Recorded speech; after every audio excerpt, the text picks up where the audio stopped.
What's up guys, John here again. So today almost feels like deja vu for me, and it might be for you too. I'm at Napa Auto Parts and I am again getting hose, but for a different thing. Some of you guys were giving me some crap about some hose that I had on my intake, on my K&N intake. I had a temporary solution on there, but I have the proper 3/4 inch diameter hose. This is a Gates hose, so we got good quality stuff, and that's going to go on the fitting that goes from the intake to the manifolds, intake manifold for the vacuum there. So I'm going to go ahead and show you guys this and what I'm replacing, and we'll get to it.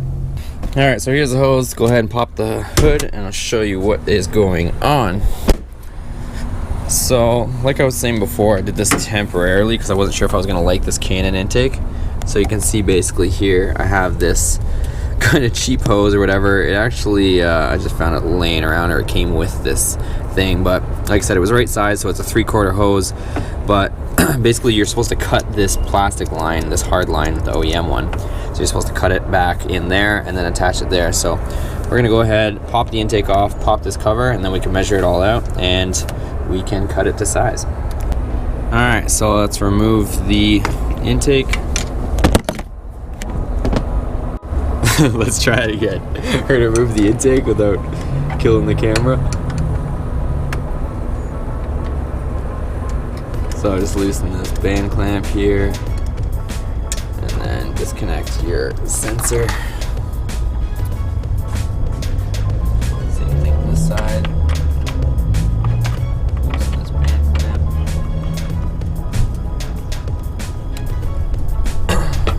And we can remove this. Oh, we can also remove this at this point too. This crappy hose that we got on here.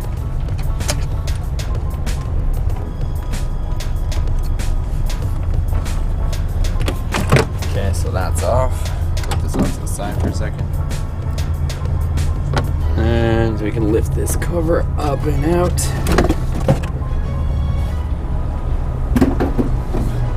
Definitely have to clean this engine bay sooner or later because it's getting kind of crazy. I can take off this crappy hose on this side. So here's that crappy hose I had. Some people were worried about it being a U-shape and maybe catching some oil, but that was never a problem for me. So anyways, this was on here for probably about a month, and I decided that I'm going to keep this intake on here. So let's go ahead and measure this, and we can start to cut this. Okay, so I don't really expect you guys to be able to fully see this, but for the install, it's the K&N instructions. You're supposed to measure out 11 inches. So if you can see that, 11 inches from the end, and cut it, and it seems to actually be right where this void is. So we're gonna go ahead and cut it off there, and that's where we're gonna make our connection.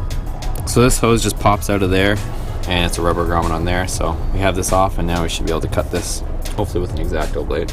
Okay, so here's approximately 11 inches, so we're gonna go ahead and cut it.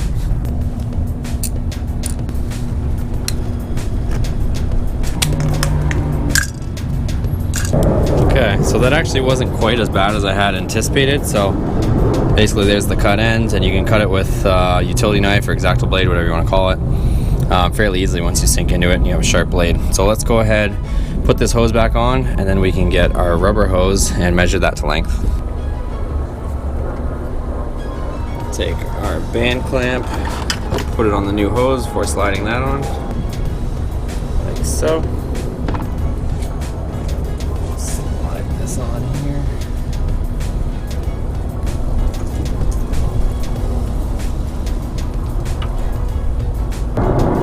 Our band clamp.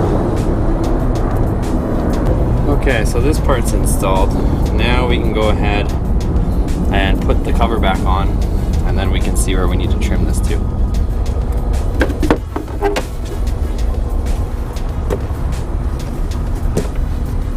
Okay, so let's test fit the intake. I'll just sit it here, nothing too crazy, but at least we can kind of see where we're gonna need to trim this hose to.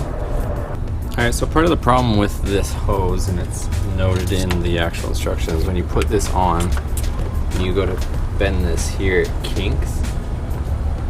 And of course you don't want the pipe to kink and close off. So what we're gonna do is, this is the factory hose, and they supply a 90 degree, but it's pretty cheesy looking. So I'm gonna use this, and basically cut this here so that I have a nice smooth and factory pretty well 90 degrees, so that we resolve any kinking that would go on over there, but at the same time not have cheap plumbing, basically plumbing fittings on the truck here, and just have this nice smooth one here.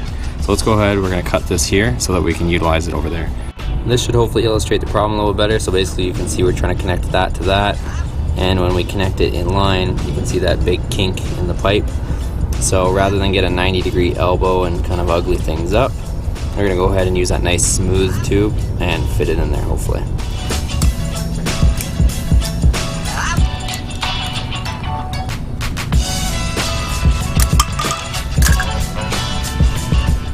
Okay, so here's the pretty much 90 degrees that we cut out of the factory piping, and this was the discarded portion anyways, of course. So let's go ahead and situate that in there, and then we can cut those rubber ends to length.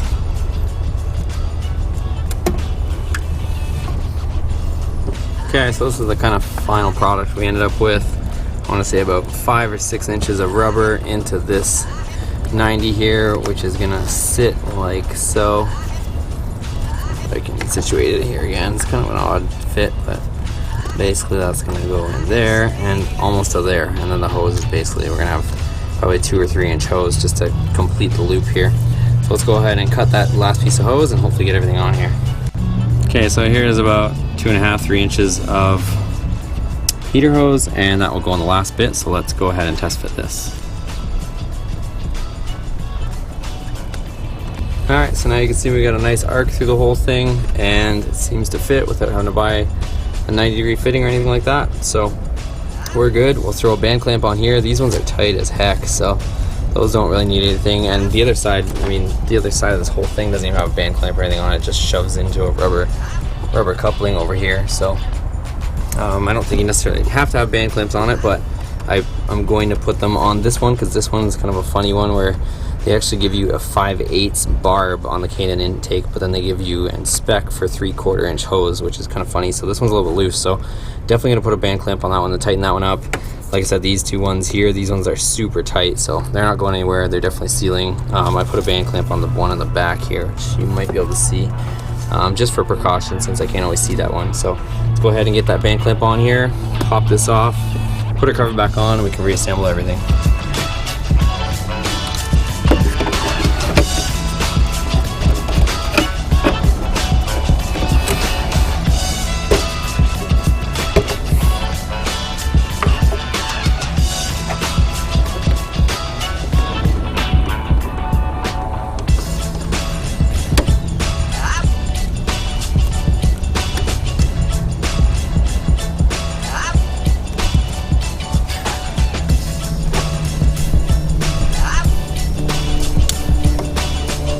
Alright, so there's the finished and installed product, guys. Of course, you're not going to see the underside of things, but we got that 90 in there, so she's not going to kink up and no issues.